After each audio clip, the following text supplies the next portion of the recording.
And welcome, everyone. Welcome to a new edition of Remixing Politics and Culture with me, your host, Pam. I am a public relations and marketing professional with a passion for social justice, voter advocacy, and culture. And my, what a difference a day makes, right? Or several days, should I say. It's been exactly 1 week now that President Joe Biden graciously bowed out of the race for a second term, and he strongly endorsed his Vice President, Kamala Harris, to resume his duties of running for president of the United States of America.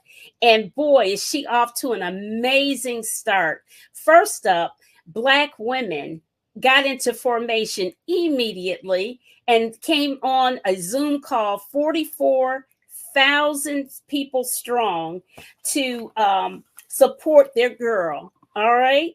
And in doing so, they raised funds and expressed their concern and support for her. Next came the brothers, the Black men for Kamala Harris. They rose to the occasion likewise on a Zoom call, and they raised funds too. So between the Black women and the Black men, each raised about 1.5 million apiece at the last count that I saw. And then, thirdly, the white women for Kamala Harris came on board.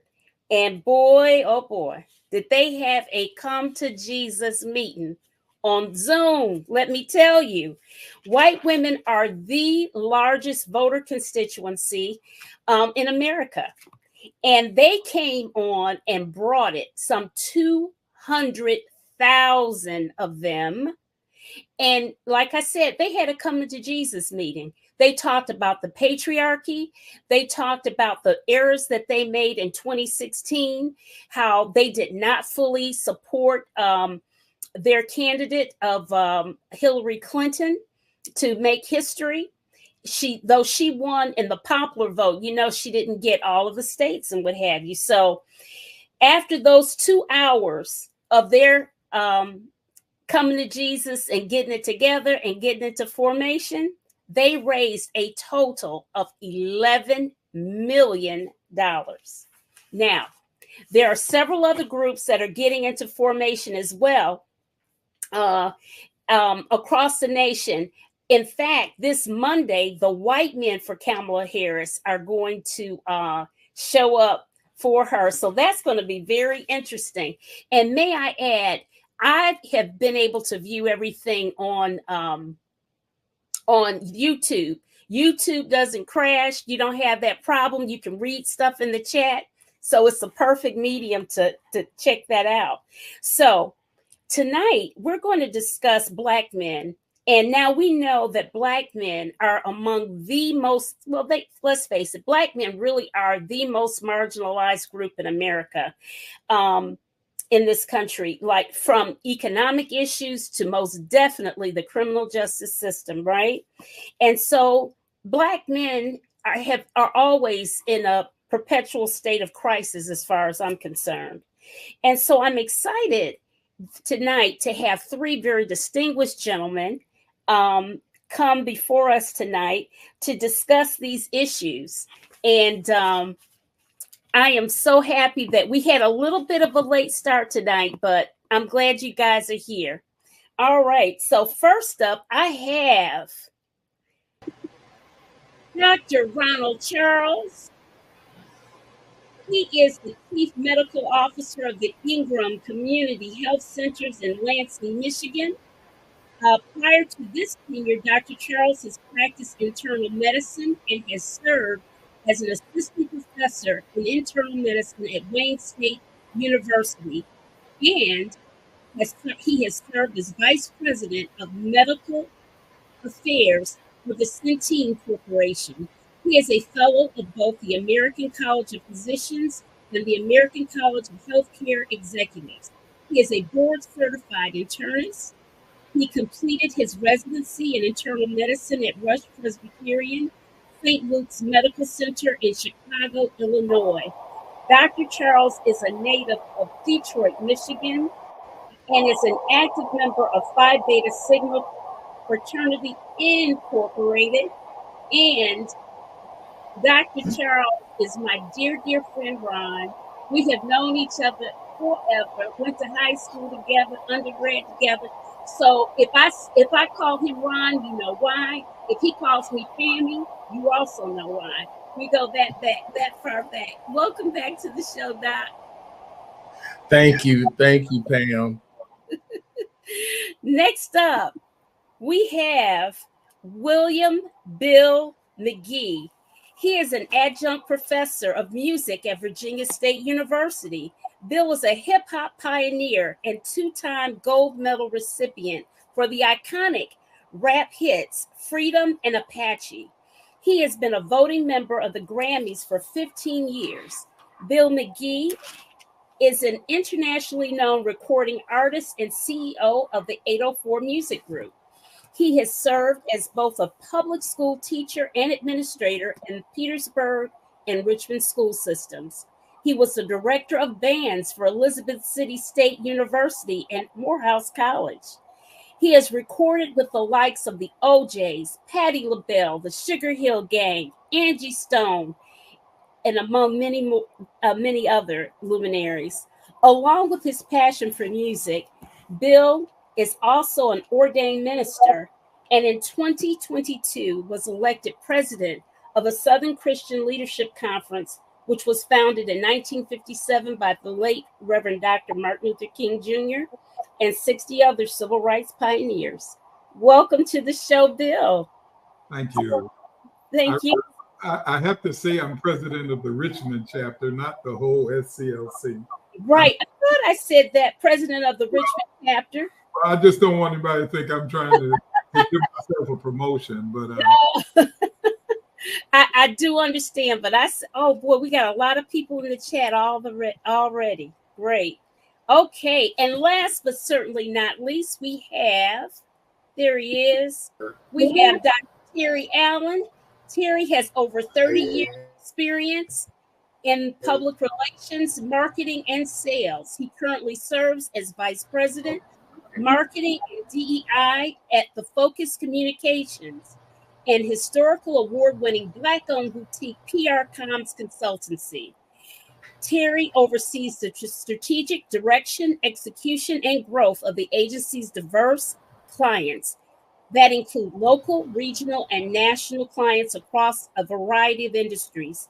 Terry is also the founder, volunteer managing director of City Men Cook, a culinary celebration of men, women, and community that has raised funds and awareness for charities in North Dallas community for over 23 years. Terry is also the chair of the National Association of Black Media Related Task Force from Dallas, Texas. Welcome back to the show, Terry. Welcome back, Terry. You ain't saying hi. You ain't saying anything.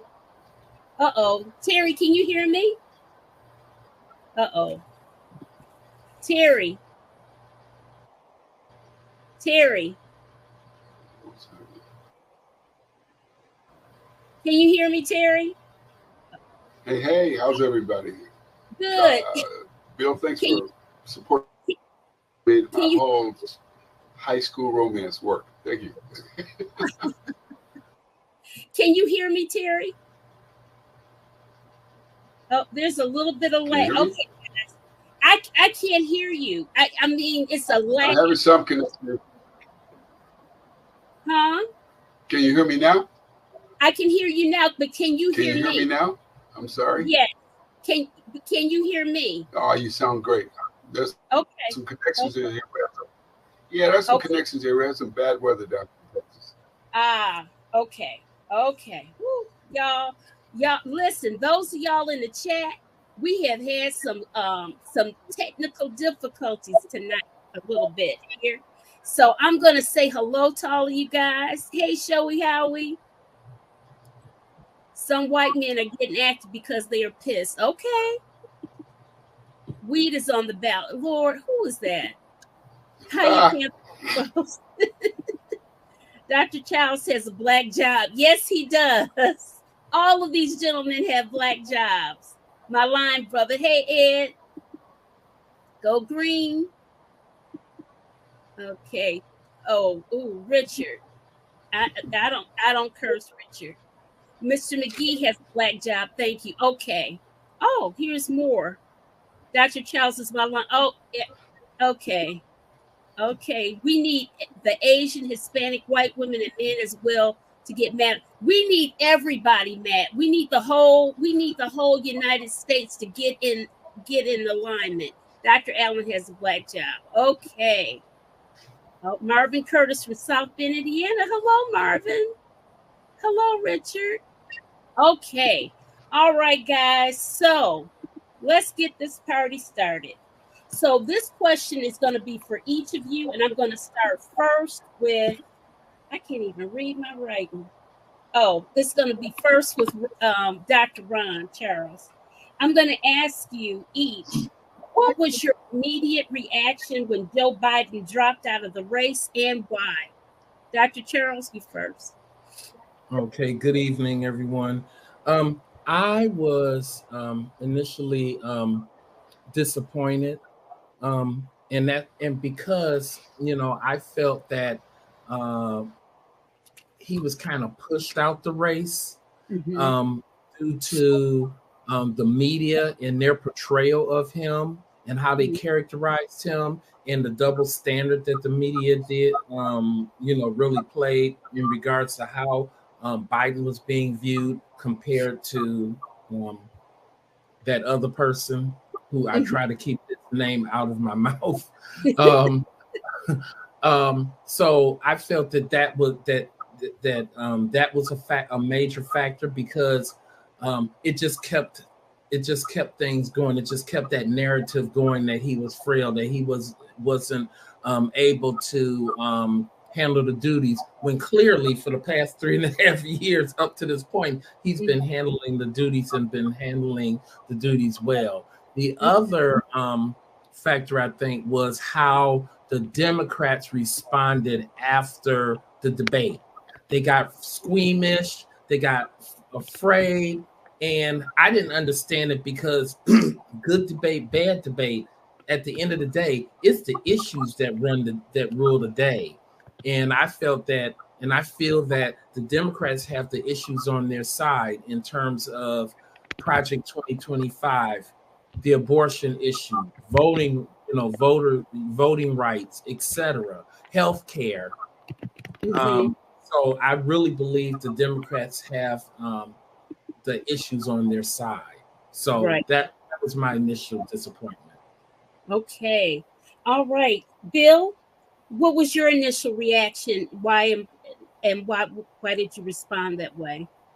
Well, it was two cases. The night after the debate, I put on the screen a picture of Joe Biden and myself when we were together a few years ago.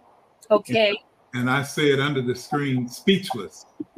All right. And then the night that he made the afternoon that he made the announcement, I put the same thing on the screen. I put speechless up there, because like Dr. Ron said, he was forced out, and I felt it was unfair to Joe for a couple of reasons. All of us on the screen, with the exception of you, Pam, are getting up in our years, and all of us realize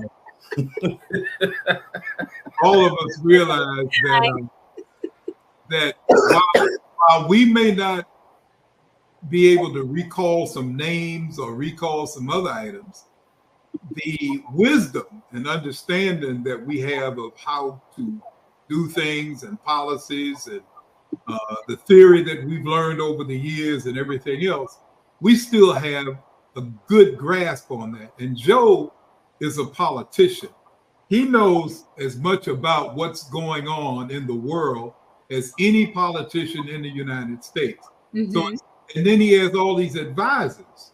So I was trying to, he's got Sister Rice up there with him, and I was Susan Rice, and I was going like, people don't understand that you all are talking this about Joe, but Joe has people to the right and left of him that are going to make sure he doesn't do anything stupid. Right. Whereas that unnamed person has nothing but stupid people to the left and right of him. Right. So he does, and they're all genuflect and all of that orange person's minions. They'll do anything he tells them to do. Joe doesn't have those kind of people around him. He got people that will challenge him if he tries to make a dumb decision. And so therefore I felt it was unfortunate. And I'll honestly say this, I'm an MSNBC person. I turned it off for 2 weeks because I felt that they were piling on all the other folks. And I like Joe Scarborough and I like all those other people, but I couldn't even listen to them throw Joe under the bus like that. Yeah, it was rough. It was rough. Terry, gosh, Terry? Looks like his picture's frozen. No, he's not frozen. Terry. Uh-oh, he dropped off. Gosh, what happened? He said that they're having some weather issues in Dallas. Oh boy. Okay, so let's go on and to the next topic. What are your big three concerns, gentlemen, for our nation as it relates to you as a Black man? Ron, you first. Well, mine is going to be as it relates to a Black man and a healthcare professional. Because I don't just think about myself, I think about others. I always kind of think about the bigger picture. Project 2025 really gives me great pause because there's several healthcare items in there that if that person who will remain nameless gets in the office, that women and men are going to have issues because while, for example, this total ban on abortion will directly affect women because it will directly remove their ability to have the control over their body that is their God-given right. If all abortions are banned, no matter under any circumstances, which is what this total ban is talking about, that means to save the life of the mother, the life of the baby, the life of the mother, anything like that, somebody's going to, that means that there's the possibility that somebody could die. And if somebody dies, that changes. For example, if the mother dies and they have children already, that's going to completely change the dynamics of that family. Right. And that's going to cause that father to now have to raise and be the mother and father for those children, all because his wife couldn't get a surgical procedure to save her life. Right. If that baby dies, that's going to be an issue. I'm thinking about the ban on all contraceptives, because again, that's an issue that affects both men and women. Social Security, raising the retirement age of Social Security. Well, that's going to affect everybody potentially, because now you want us to work longer and keep us from what's due us because we've been paying into the system for a number of years. Right. That affects me as a Black man and as a person who is still working, but knows that retirement is in the horizon. Right. I think that if Project 2025 gets initiated, even more than what it already has, you're going to be talking about police being able to do whatever. I mean, basically being able to treat people any kind of way with immunity, without any type of repercussions. Right. So those are some of my concerns. Right. Terry, now we have you back. Can you talk? You hear me? All right. All right. Terry. All right. Hey, yeah. All right. Yeah, I can hear you. Good. So tell me, you didn't get to answer the question about what was your reaction to Biden stepping down and why, and what have you. So go ahead.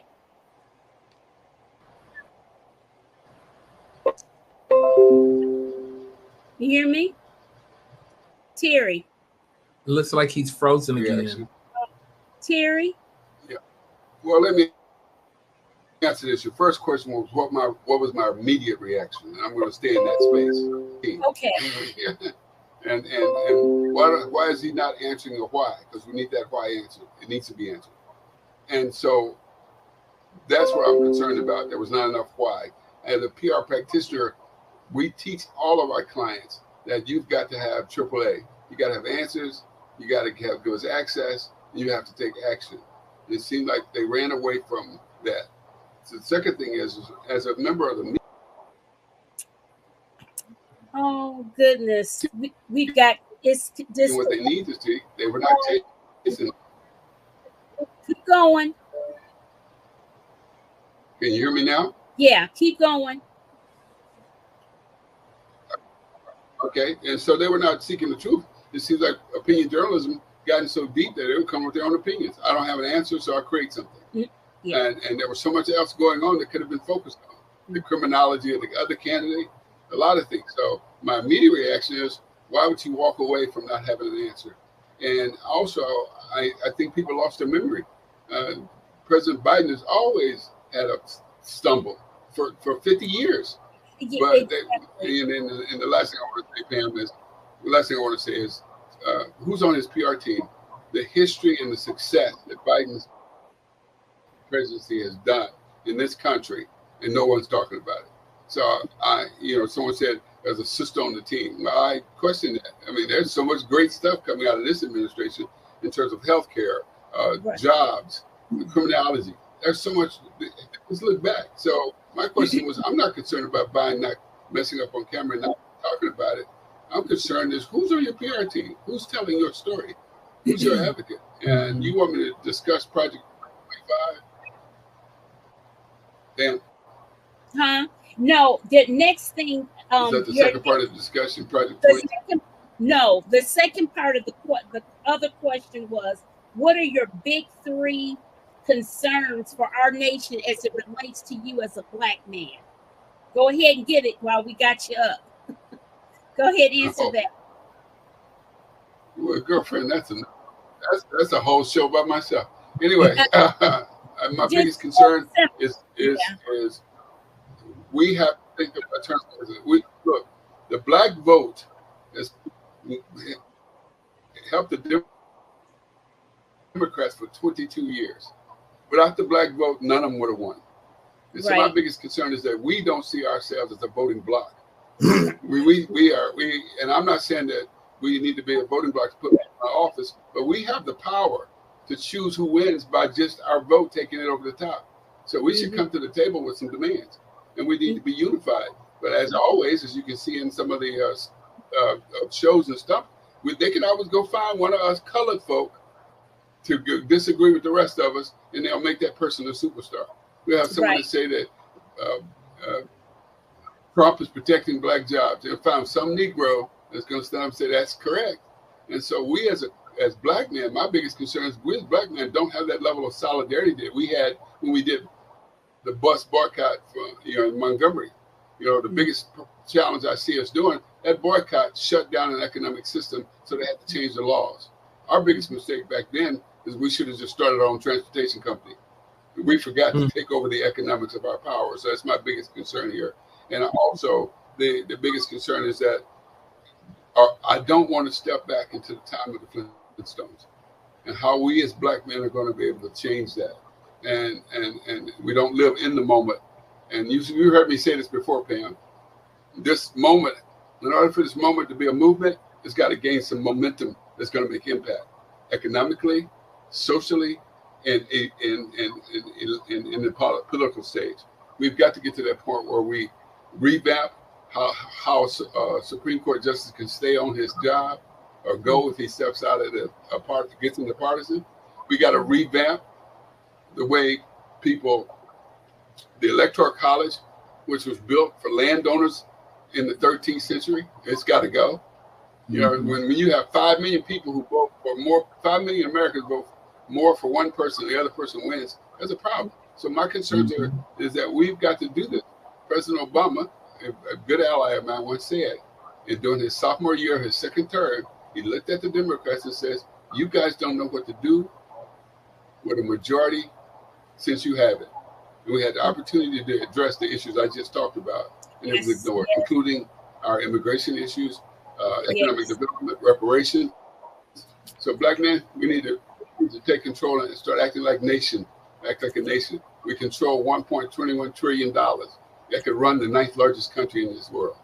We need to act like it. All right. All right. Bill, what are your big concerns? Okay. What are your big 3 concerns for our nation as it relates to you as a black man? Okay, I'm going to do like we always try to do when we're trying to be organized. Number 1, it's young black men. Number 2, it's white supremacy. All right. Number 2, it's white supremacy. And number 3, it's the lack of understanding of our history with the Supreme Court.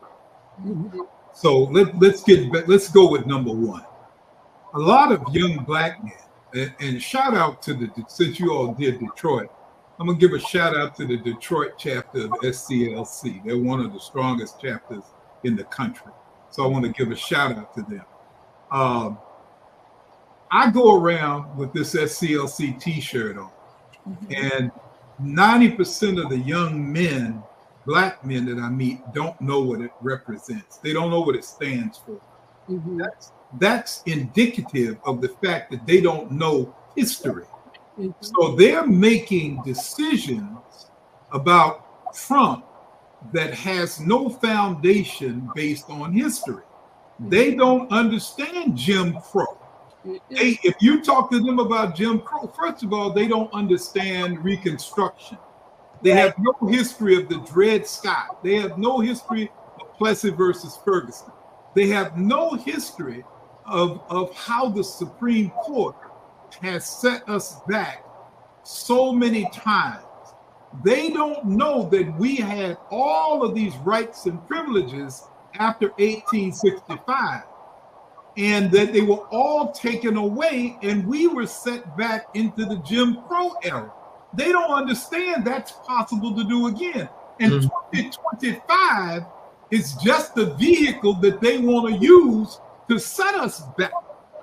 Then they don't understand, and this is something that a lot of people don't understand, even some white folk don't understand, that everything that we're reading is based on white supremacy and white dominance and white majority rule. These white folks are scared that they're going to lose the majority rule. So all of the abortion issues, it don't have nothing to do with a woman's health. It don't have nothing to do with the health of the baby. They want their white women to have babies so that they can maintain the majority, because the birth rate for white women is one of the lowest in the country. And then the Hispanics are coming in, and they're Catholic. They don't do birth control. They don't do abortion. They're having 7, 6, 7, 8 kids, and white women are having 1. And the fact is, these white men are worried, scared to death that they're going to lose their majority. Well, they already are going to. So everybody, let's put that on the table. All of this health mess is all about white supremacy. And if you look at Stephen Miller and you look at the people, Steve Bannon, and all of these people pulling Trump strings, the Mercers and that Breitbart situation, all of this stuff is rooted in neo-fascist, neo-Nazi white supremacy. Don't play games with these people, because they have another agenda. I tell everybody, read the Turner Diary. Read the Turner Diaries. They have accepted the fact that we need a civil war so that they can purge minorities. Now, I might sound radical. I'm not from the Nation of Islam. I'm not a 5%er. I'm not Malcolm X. But I'm telling you, historically, if you understand what they're saying in coded language and dog whistle, they're saying, and I first posted it on my Facebook page, the guy says, with my dying breath, we will maintain our majority in this country. White supremacists saying that. And so, Supreme Court, young black men that don't know their history, and white supremacy and white dominance is the three issues. Can I dovetail on that? Sure. What Bill just stated.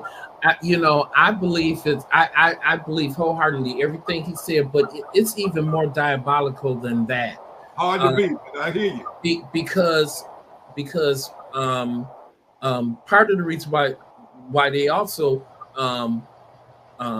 want to ban birth control is because if they don't care about whether or not black and brown babies live.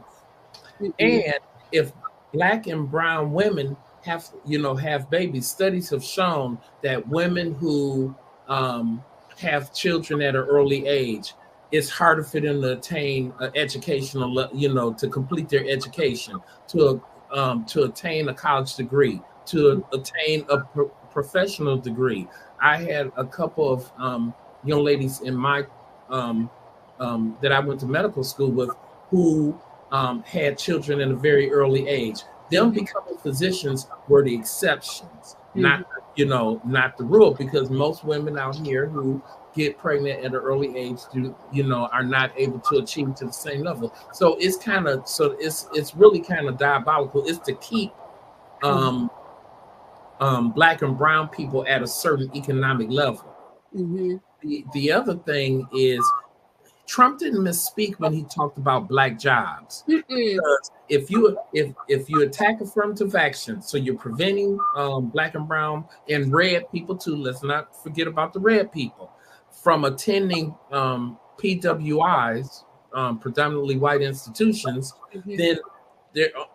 then everybody has to pivot towards HBCUs. But if the next attack after PWIs are on HBCUs, you can't have HBCUs because that's discriminatory, and you're relegating and you're allowing one race of people to have an academic institution, and that's not fair.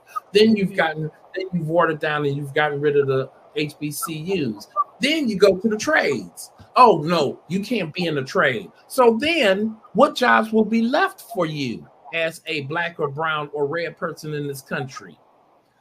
The so-called black jobs that he was commenting on, which is menial jobs with a certain wage. So being able to jump and leapfrog to different socioeconomic levels will no longer be possible for black, brown, and red people. Yeah, absolutely not. I'm gonna tell you, Richard, I don't know what your obsession is with weed, but at any rate, I won't ask. All right. Okay, so fellas, now it's time to do a gut check. Hey, Pam, Terry wanted to comment because he didn't get a chance to comment. Oh, okay, go ahead, Terry. Did you have something to say? I cannot raise this enough. And can you hear me? Yes. Can you hear me? I cannot say this enough. And Pam and I go way back. So I can say this. We have got to stop thinking as if we're guests in this country. We've got to stop thinking as we're outsiders. We have to think ourselves as a nation. If we could take down a bus system in one city with a plan that was that extensive plan, then everything that's going on with us now, we need to come back. But we got too many people building silos. We have HBCU arguments and PWI arguments. We have, I think it's economics. Oh no, I think it's social justice. A nation doesn't have silos. A nation has to handle everything. And black men, black people have to speak in terms of a nation. If we don't, I shared this on a call the other day, and it's not against anybody who's making money. But if we didn't go into hair care industry supply stores that are not owned by us for 5 days, we would put $55 million in our community. So until we start thinking like a nation and start playing these silo games, you need to know what the plan is and quit thinking that all these spokes are a wheel. No, they spokes. So let's put them all on one wheel, and that's changed his way. If you saw how in this win with this whole thing with Vice President Harris, look what we did in 1 hour. Look what we did in 2 hours. Look what the white women did in 1 hour. So they didn't have any, oh, I'm from Missouri. Oh, I'm a Catholic. Oh, I'm Baptist. Oh, there was no, it was a solidarity move. And until we get that solidarity move, we cannot make any sense of the power we have. And we need to go back to telling our story. We've lost our cultural memory. We're not children of plantations. We are the descendants of pyramid builders. They didn't steal stupid people. They stole fathers, doctors, lawyers, architects. One built Washington, D.C. So until we start showing that greatness, how can we expect our young people to catch up? We got to start talking with them and not at them. Yeah. And let them know how powerful we are. When I wake up every day, I know in my DNA is a DNA success, heart transplants, and economic, a money system. Everything in the pharmaceutical industry in America, it comes straight out of the Congo. Until we start thinking like a nation. Yeah, absolutely. Okay, fellas, it's gut check time. Okay, can a woman, a Black woman, be elected to become the leader of the free world? Why or why not? Bill? Yeah, and it's going to happen. I got a good vibe, a good feel. At first, I was not necessarily, but I'll be honest with you, I wasn't always in Barack Obama's corner initially because I really didn't know him that well, and I didn't think the country was ready. But what I found out is that, first of all, when the man spoke, he put a lot of people at ease as far as his ability to understand complex issues. So when I started looking into Kamala's background, and I started realizing that you don't, number one, first of all, she graduated from Thurgood Marshall School. So I give her credit for that, because those people out of Howard University, especially I know the men, but especially the women, when you start looking at Letitia James and all of those strong lawyer, attorney women that come out of school that Thurgood Marshall made famous. Okay, so let's put it this way. She has the credentials. She's an attorney.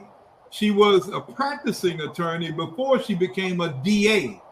Then she became the attorney general for the largest state in the United States, and she took on all the issues. Now, let me say this again, because I'm talking to young Black folk, if any of them are listening. Some of our people deserve to be put in jail.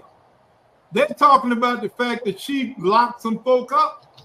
I know people that are shooting family members, friends, selling drugs. Remember, I came out of education and I worked in the inner city all my education. I never had a privileged job. I worked in some of the roughest schools. I've taken guns, loaded guns from students. I've been there when a student was shot dead, and I was the first person that reached him. So I worked in inner city schools. Everybody knows the real deal. If you went to Cass Tech or you went to some of them others, that's what I'm talking about. Donald Byrd and all my other friends, Kevin Toney and all of them from Detroit. I love Detroit. So, but the point is, we have to understand this woman has the credentials and the ability. She has learned a lot about being a statesman. I told everybody when she became a senator, she was an attorney. But her years in the Senate and then her years as vice president has turned her not only has not helped her as a great attorney, but it's helped her become a statesman. She knows how the world works. She knows who to talk to. And if she puts the right team of people, a lot of people don't understand the president, Barack Obama, was successful because he had some of the most educated people of all races with him on his team. And he was open enough to say, I want to hear your opinion. I don't want you to agree with me. And that's, if she puts that kind of team together of people from all races, creeds, cultures, and everything else, and ask them, be honest with me. Tell me what you think. Don't try to suck up to me like those people do for that orange dictator. You know, the lady's gonna win. I'm feeling that in my bones right now. This is 2008 plus this year. We're gonna celebrate in January. All right. Then we're gonna put on our flak jackets because them fools are gonna go off.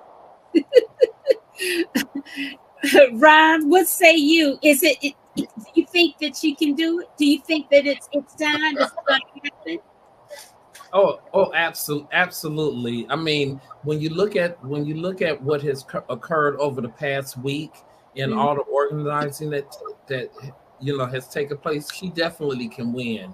She also has, to Bill's point, the vice presidency gave her that statehood, that state person push. So she is now a statesperson. But she always had the ability, she always had the intellectual ability because of the fact that she is a college graduate. She is a graduate of a professional school. And what do they do? They teach you how to college teaches you critical thinking skills, and professional school takes it to the next level. Grad school takes it to the next level.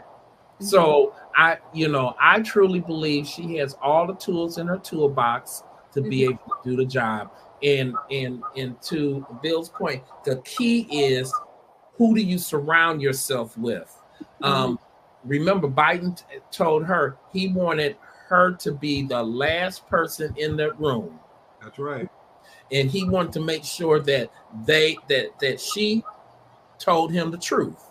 And I think from that, she's gonna expect and want the same from her staff. Hey, before Terry jumps in, let me just say this. If you know, they've been criticizing, that orange man has been criticizing her for going after Biden during the debates. And you remember she said she pulled a race card on Biden. Yeah. And then Biden still chose her. Yeah. You see what I'm saying? That's what you're talking about, Ron, is when somebody can stand in your face and call you a liar, and you say, that's the person I want on my team, because it means they're not going to suck up. Then if I'm doing something wrong, they're going to tell me. So like you said, that's the kind of people you need around you, people who will tell you what they really believe. Absolutely. Okay, Terry, you haven't answered that one yet, have you? About can a woman be? Can a black woman? You said, can she win? Yeah, can she win? Can a woman be? It's not about woman. It's not about Martian. It's not about a woman. It's not about Martian. It's about strategy.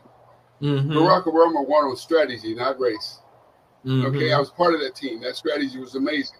I came from the same community mobilization team. We were both trained by the same system. So this question, can a black woman be elected to become leader of the free world? We get caught up in these games again, Bill. We're playing this stuff. You were talking about her credentials. What is this? Guess who's coming to dinner? Does Sidney Poitier have to be a long list of things just so he can marry that other woman? Their skill. Half the presidents in this country didn't have one skill that she has. None. It's not about skills. It's about strategy, and it's about attacking that system. Y'all have to be really, really honest about this. This is not about race. This is not about gender. This is about winning, and we need a strategy to win, and the skill set always helps. But we need a strategy to win. We get caught up in these silos where we talk about look at our credentials. Yeah, I don't need to prove someone else my capacity as a human being. My walk will show that. I don't have to come around and boast and convince my own people that it's okay for me to run for office. We have got to get away from these games that prevent us from not having solidarity. Once upon a time when we were colored, we had solidarity and didn't care whether you were Baptist or Methodist, or whether you lived across the street, or whether you had a car or you worked the bus. We had solidarity. We had a common cause. Our common cause. This is not a race about race. This is not a presidential race about gender or color or capabilities. Ideology is on the table. Do you want to go back to Jim Crow, or do you want to move forward? This is it. And Kamala could be a Martian. She got strategy. She can win. You know, we have to talk about the restoration of democracy in this country. If we look at Project 2025, that is 1861. So we need to not be, as people of color, play this race game. And I do believe in the power of blackness. I do believe that I am a child with the DNA of pyramid builders. I came from a group of people that built and changed the world. We came before Columbus. Yes, we did. So I'm very proud of myself. But this is about strategy, and this is about getting out there and getting that vote done and making sure we save this democracy that we love. And that's where sometimes our argument has got to be about democracy and winning. And we as people of color got to start thinking like nation builders. We need to get out there and get it done. All right. Show me how we stop it. You starting to cut up. Pins fly here on it. She cuts up every show.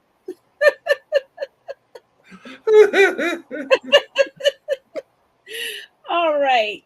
Okay, so gentlemen, I'm gonna skip around this next question. What do you make of Trump actively pursuing the rappers, the black young men, and then trying to make a correlation between him having his felonies, his 34 so far, and them being caught up in the criminal justice system? And they're falling for it. I mean, they showed up, they showed up to his convention and performed for him and all of that good stuff. A few of them did. I didn't see 50 perform for him, but I thought 50 Cent did perform for him. He was slated to be there at the convention, just like Amber Rose was or whatever. What do you make of that, Bill? I was going to say, let me get in on that first. I worked for Sylvia and Joe Robinson, who had the first hit rap record, Rapper's Delight. And I worked for them, and I knew Bobby Robinson with Enjoy Records.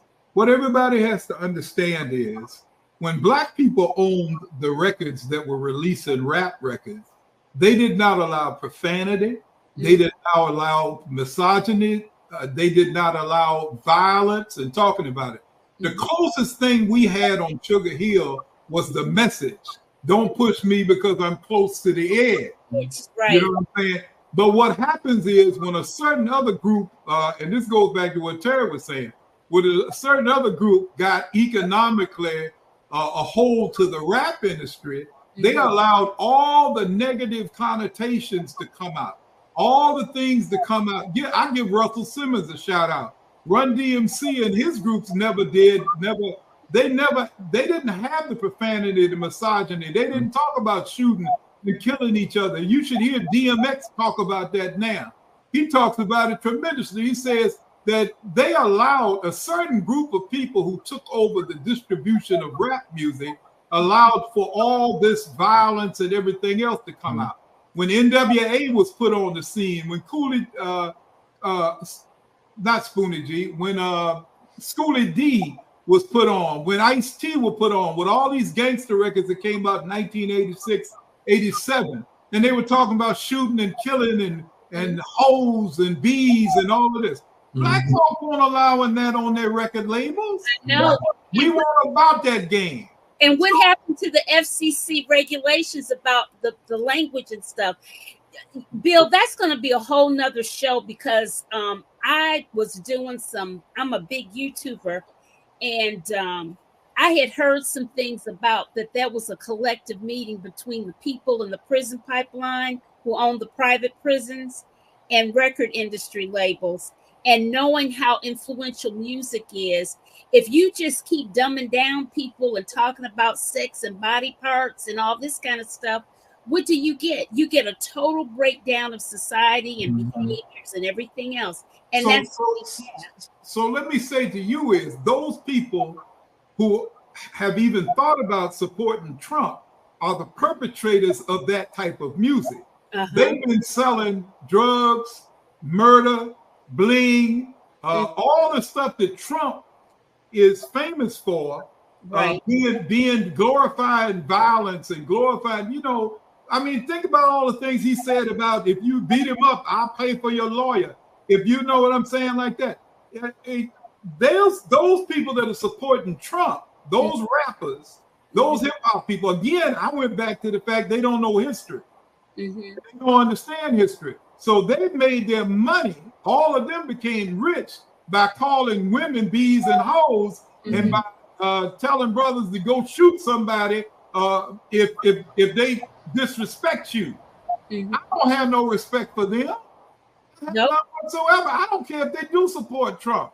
They sold their soul to the devil a long time ago. That's right. That's right. They definitely have sold out. Brother McGee, I have to say this. It's not about they. Okay, it's about control. And we own distribution. We own that. I grew up in a hip hop rap world where we were Fear of Black Planet. Okay, we were taking care of our own. It's about money, and someone's bought something out and won't play that. I've worked with R&B singers for years here with our cultural centers in Dallas, and I saw where no one would support their music financially.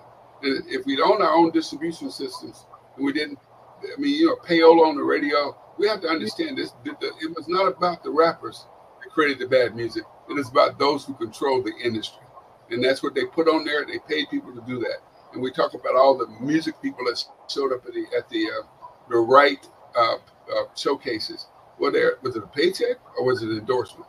When I talked to some of those people, they were paid. None of them were endorsing. So we need to have a larger conversation about how we understand what's happening to us. As Malcolm X says, you didn't land on Plymouth Rock, it landed on you. Yeah. So we have to understand that our music didn't change.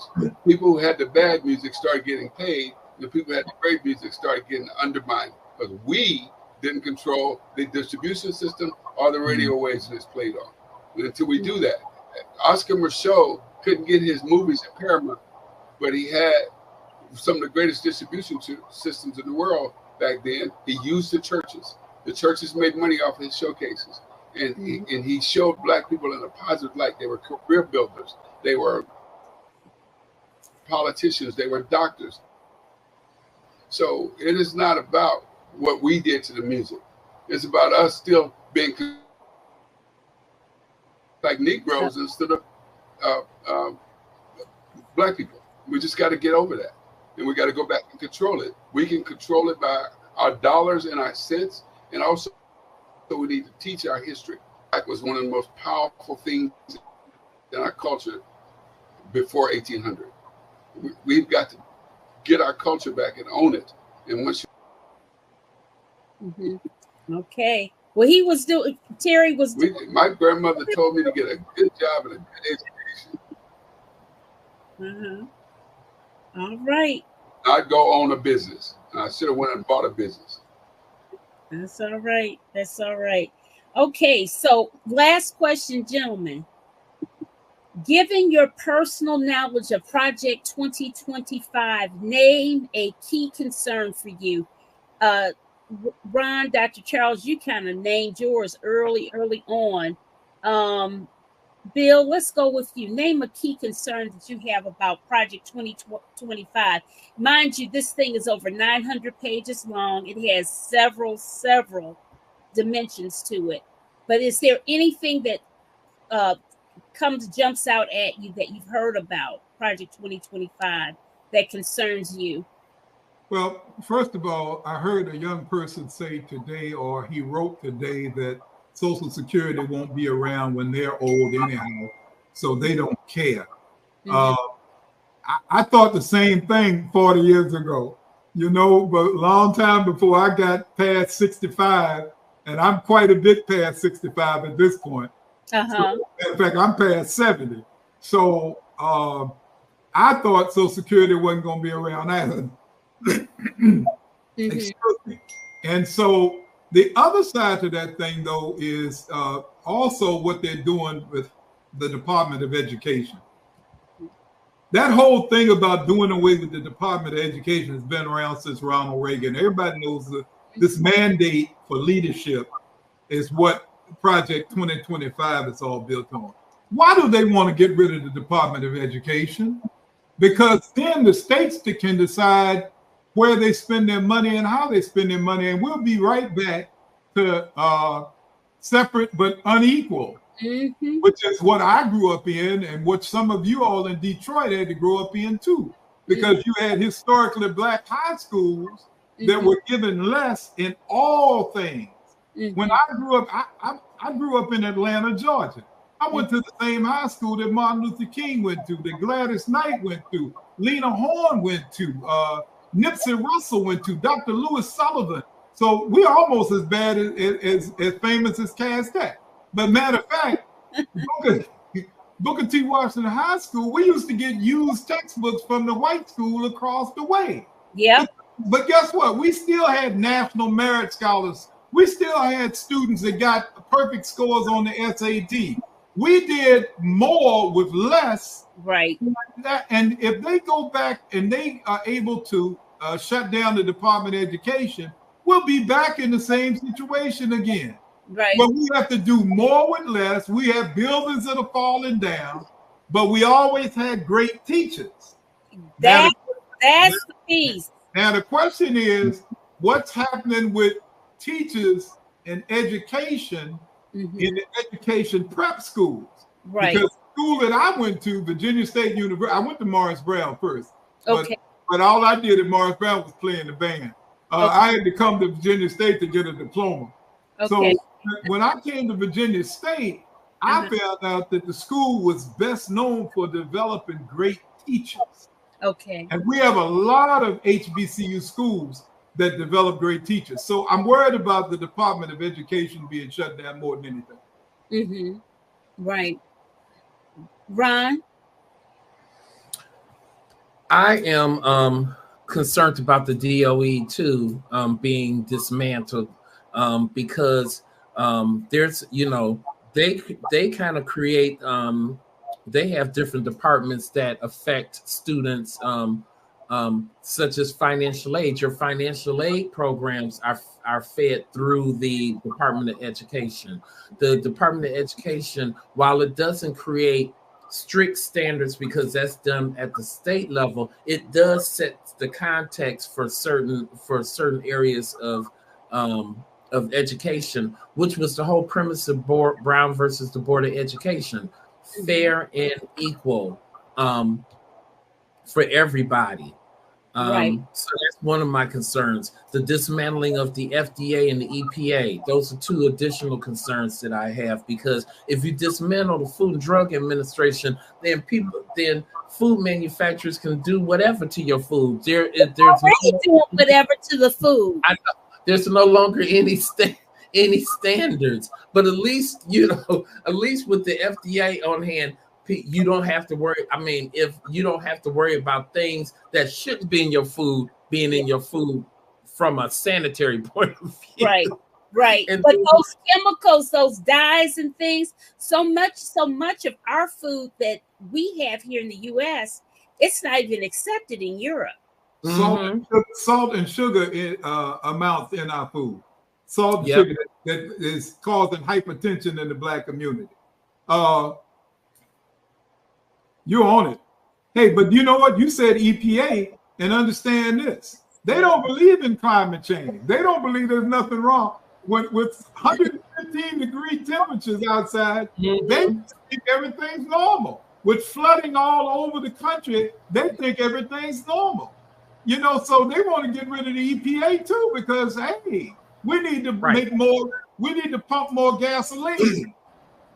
Because the people that are in power presently care more about helping their friends in finances and money than they do about the future of their own children and grandchildren. So, but I think about the saying, what good is if the man gaineth the world and loses his soul? And a lot of these people have lost their souls. Absolutely right. Yeah. Absolutely. Terry, what's your big rock item with? Well, I'm gonna go back to my big mama. You know, I write about my big mama. She taught me a lot, and she had a 6th grade education. So I'm gonna throw some things at you. The devil is in the details, and we don't talk enough details. We play the same emotional fear game everybody else is playing. Okay, Project 2025. It wants to dismantle all the social safety we have built: Medicare, Social Security, public assistance when we lose our jobs. Project 2025 wants to eliminate protections for people of color, other marginalized groups and entities, including LGBTQ. This project wants to eliminate overtime protection. It wants to allow this discrimination issue. So let's get back to the details so people know what they're not. You know, Project 2025 sounds powerful. Even we've allowed ourselves to let some of the opposing people call themselves right. The word right means you're correct, but we let them use that as a label. Well, we go left. Which, left-handers are odd. So we've let them control this issue, and we need to take this narrative back. This is not about y'all talked about people with skills. Let me go back to my own faith. All right, God does not call the qualified; He qualifies the call. And so we need to get up, vote, not just down. We need to vote down ballot as well as up. That's right. The entire ballot. To vote when there's a presidential race, and we tend not to do nothing when there ain't. Right. All right. You can change somebody's position in a school board. Okay. 125 votes can change it. 2,000 votes can change a city council person. So we need to know that we don't need to be qualified. We will be qualified when we show up and vote. We will be the one in charge. So Project 2025 is, people want to talk about how bad it is. They do it just what I would do. That's a white male covenant system to protect me because I'm outnumbered. There you go. All right. That's all it is. So I'm going here to put in some covenants that's going to protect me because I'm outnumbered. And people talk about, well, people of color are taking over population. People of color have been 90% of the population since day one. So you got to quit playing these games that we're playing. Go out there. Don't just go to the polls by yourself. Take 5 people with you and challenge them to take 5. If you do that successfully, you would have made 1,501 votes in 48 minutes. So give me 5, give me votes, and keep the details up front. Project 2025 is not a project. It's killer 2025. Let's kill society based on what we're about to do. Hey, Pam, are we running out of time? Go ahead, Bill. There's 2 words that I really want everybody out there to think about, and I want all of us to think about. Okay. Those 2 words are Clarence Thomas. Oh, Lord. Did we have to bring him up? Ugh. Yes, we did, because we need to find some way to send that raccoon person, well, we need, Clarence Thomas has to go, people. All skin folk ain't kin folk. That's right.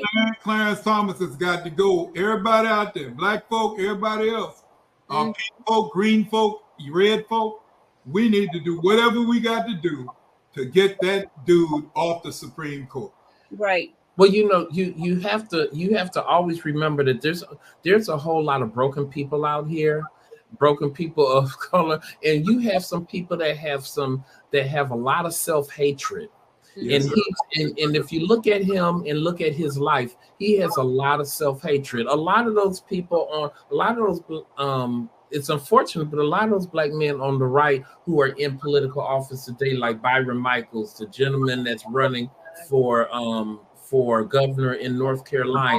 Right. Oh, Mark Robinson, he is the Clarence worst. Thomas. I mean, and if you listen to some of these people, it's clear that they have some serious deep seated issues in regards to the lack of love of themselves. But none shows it better than Clarence Thomas. None, absolutely none. Well, listen, guys, it is now 9:13. I am so thankful for all of you. I know we're close, but I want to say this. Oh, go ahead. Go ahead, Terry. I know we're close. I want to say this. This argument is not about. This argument is not about the Joneses. I'm not here to hate on anybody. Once I take over and get what's mine, just like Cookie said in the movie Empire, in the show Empire, I come to get what's mine. So we need to go get what's ours. We need to take back everything and do the power we had. I'm not here to criticize anybody's belief system. I'm here to be so powerful that it doesn't matter to me. It doesn't change my country.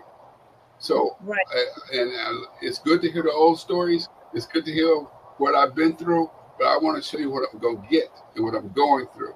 I'm growing through this. Everything we're going through, we're growing through it. God has given us more power than we have. And right now, black men have a special power that they've always had, but now it is least being actualized. So as citizens of this country, as men of color, and as people with power, our dollar speaks sense. All that we have, we need to just show up and show out. I don't need to criticize Brother Thomas. God will take care of him and all the rest of them. What I need to do is get you and people like me to go back and change the ideological landscape of our democracy. Okay? And we need to understand, it goes back to what Dr. Anthony Browder says, we've lost our memory. We need to recover it, and we need to act like a nation and change this country. In 100 days, we need to come back on Pam's show and talk about, look what we did. Yeah. Well, and listen, we will. And you know what? I probably will make it even a bigger show where I think I can have up to 10 people on the screen at one time, and we can just do a round robin of things or whatever. So we'll do that, because we'll have to have some kind of celebration. Because I really believe that this is going to happen. This is going to happen. Because Trump and them are freaking out. And because they know, one thing that Trump knows is that he is a performer. He is he makes great TV. He knows he knows what to say and all of that type of thing. And he knows that Vance was the wrong thing. He knows. That dude is horrible on a stump speech. He is horrible.